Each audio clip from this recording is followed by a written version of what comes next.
比亚迪仰望将成为自主品牌天花板，自主品牌凭什么叫价100万？易四方技术平台是真的有料还是花架子？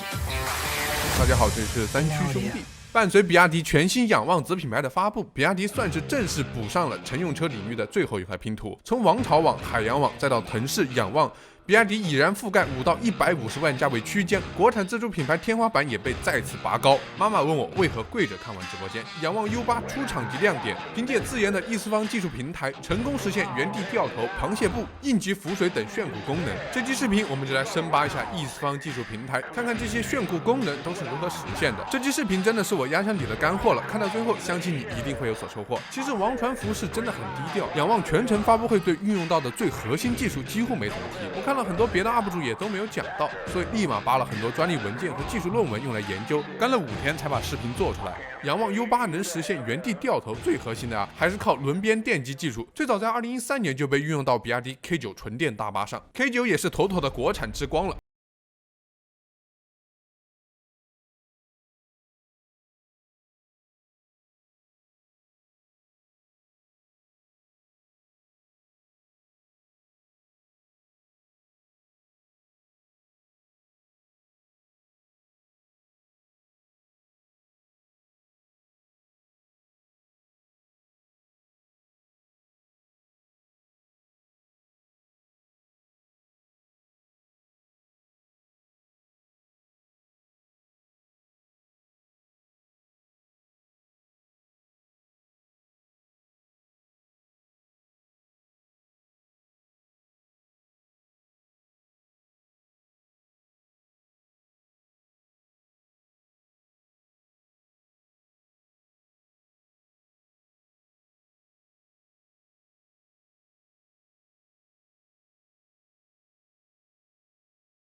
中国厂商已经在很多单一技术方面达到或超越了 Taycan， 所以并不是中国造不出一台像 Taycan 这样的车，而是目前国内车企的品牌力还不足以去支撑去造一台100万级纯电超跑，即使造出来不能量产或没人买也是没有意义的。这些道理王传福自然也知道，但是他为什么依然还要出纯电超跑呢？有2个理由，一是今天的比亚迪已经是中国新能源销量第1了，且有望冲击全球销冠。2022年比亚迪乘用车销量超186万，平均成交价也越来越高，可见用户的品牌认可度是持续上升的。此时推出高端品牌仰望，自然是水到渠成。另一方面，高端汽车品牌的诞生一定伴随着顶尖核心技术的成熟，而易四方就是中国人自己手里的顶尖技术，有望掌握汽车性能的定义权。在发布会的媒体展示里，易四方能轻松做到沙漠、干拔、冲坡挑战，在柏油马路这样的高附着力路面实现灵活的原地掉头功能。易四方平台单电机峰值功率在220至240千瓦，扭矩为320至420牛米，最高效率可达97.7%，最高转速为20050，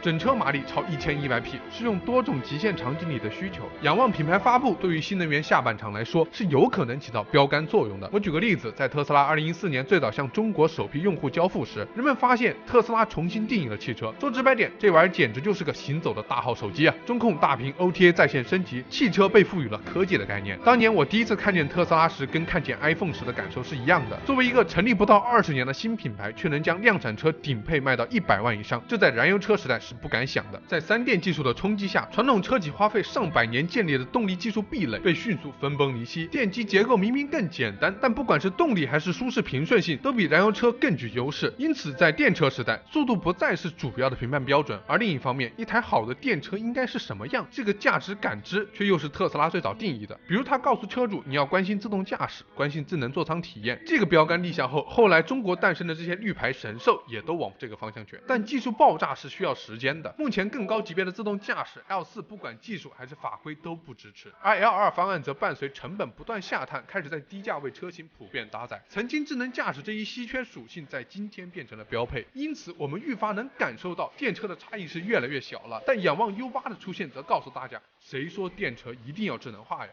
汽车不就应该自己拿来开的吗？借助电机自带的优势，把机械化性能做到极致，同样能带来颠覆性的产品体验。U8 本身也有混动车型，燃油车做得到的，仰望可以；燃油车做不到的，我也可以做到。在今天，一台40-50万的国产新能源已经普遍具备过去100万级燃油车才有的豪华配置，空气悬挂、电吸门、车载娱乐系统，堆料已经到顶了。但这就造成了另一个尴尬：要搭载什么样的配置才能支撑起100万级豪华电车的售价呢？奔驰 EQS 使用起来跟50万电车差别不大，仅靠一个奔驰大标不再能支撑起那么高的品牌溢价，即使已经最高降了40万，也很难卖得动。而仰望 U8 给出的答案，则是意四方4轮4电机布局，重新为100万新能源奠定了价值锚点。很早之前，特斯拉电动皮卡就宣称自己要上4电机，且每个电机相互独立，可以走螃蟹步，也可以像坦克那样转弯。奔驰、宝马大力宣传的纯电大巨宝马 M1B 概念车，都将4电机系统作为核心卖点，友商费力宣传了一通，却被横空出世的仰望提前截胡。如果能够率先上市发车，比亚迪仰望在豪华新能源市场便能抢占先机。在发布会结束后，有网友提出，仰望在展示里搭载的轮胎叫麦克纳姆轮，是一种常用于玩具车或者工程车上特殊设计的一种轮胎，特点是能让车进行全向移动。实车版应该是正常的 SUV 轮胎。不过呀，我扒了那么多资料后，觉得麦克纳姆轮还是没有讲到点。意四方最核心的技术依然还得是轮边电机技术。根据比亚迪的4轮4电机驱动专利显示，该技术可以做到在中央处理器的控制下，根据实际路况单独分配每个车轮所需的动力，原地掉头、水陆两用，高速行驶中的爆胎防控都是靠这一技术原理实现的。因此，博主也是花了很多时间，看了数万字的资料才做出这期视频。这次是真的很累，所以希望各位看到这里的观众能给我个一键3连啊！如果要详细了解轮边电机技术，那么我们就应该将其对应的轮毂电机技术拿出来做对比。轮毂电机技术就是将动力、传动和制动装置都整合进轮毂里，这种结构可以让电池机械部分大大简化，听起来很高大上，但实际上也不是什么新鲜技术。今天大街上的小电驴清一色都是采用轮毂电机，费迪南德·保时捷也是在轮毂电机的基础上造出了第一台纯电动车，能做到以35公里每小时的速度行驶50公里。而轮边电机顾名思义，便是安装在车轮边上的电机，间接通过传动轴将动力传递给车轮。例如比亚迪的 K9 大巴上的双轮边电机设计，通过2个独立的轮边电机驱动总成，对左右后轮进行分别驱动，去除了传统的变速箱、离合器、传动轴、差速器等部件。这种设计方式给底盘节省了大量空间，且能缩短动力传输路径，提高能量效率。在刹车时还能把机械能转化成电能，回收能量，提高续航里程。即使是现在，全球范围内真正能把轮边驱动桥技术做好且大规模量产的企业，也仅有比亚迪一家，这是非常值得骄傲的事情。因为需要把电机整合进轮毂，因此轮毂电机的工作环境可谓是相当恶劣，面临雨水、灰尘等多方面影响。由于轮毂可存放的空间有限，所以很难把电机功率做大，通常只有50至80千瓦。装载电机后，整个轮胎的重量就很重，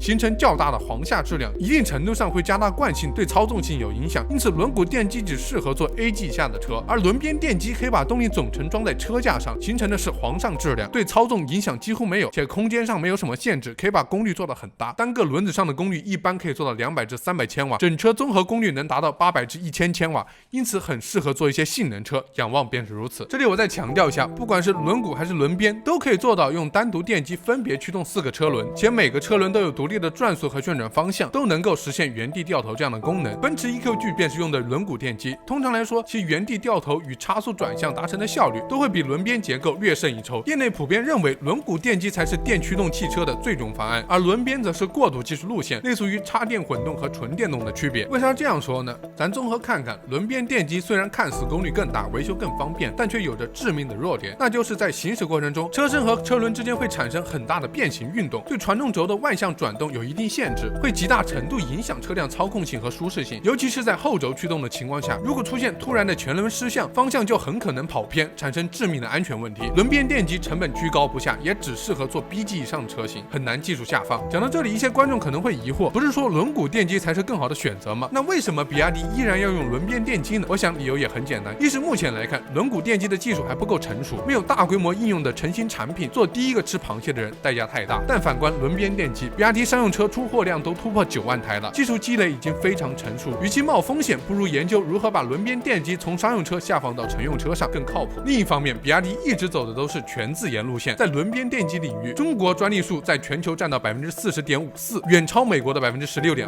而比亚迪轮边电机的专利数又是国内最多的。尤其这2年，我挖到比亚迪轮边技术专利数一直在迅速攀升，现在才知道，原来这都是在为仰望品牌的成功做铺垫。但做好轮边电机并不是什么易事，由于结构上取消了差速器，因此轮边电机需要电子差速控制器进行精准调控，哪台电机此时需要工作，以及在不同工况下，每个车轮所需分配的转距和扭力都是不同的。尤其是在车行驶起来后，整车控制系统需要计算的数量非常庞大。另外，每增加一台电机，都会让 VMS 的数据处理量成倍增加。因此，仰望的做法是将分控两侧车轮的电机采用沿汽车前进方向一前一后平行布置，并采用小直径铁芯、大长度的细长型驱动电机。这种布置下，两个电机中间的外壳部分以及电机冷却管路可以共用，对提升体积功率密度有巨大提升。当然，我还是得说，轮边电机只会是过渡方案，它的天然特性使其只能出现在仰望这样的高价车型上。未来如果有一天轮毂电机技术能够突破，进行大规模量产推广时，跟底盘相关的零部件市场格局都可能会被迅速颠覆。仰望同样需要向轮毂电机方案转型，当然你我都知道，那时候仰望一定有足够实力去转型，去应对变化。去年是比亚迪开拓性的一年，不仅实现新能源销量的暴涨，更是借助高端车型的大规模交付，带来单车毛利的极大改善，甩掉增收不增利的刻板印象。比亚迪汉去年累计销售27.4万辆，作为一台售价超20万的 C 级车，这个成绩非常了不起。而仰望这个新品牌的发布，将再次拔高比亚迪品牌形象，成为新的自主品牌代名词。比亚迪从20人名不见经传的小作坊，到今天7600亿市值霸主，一次次向我们诠释了什么叫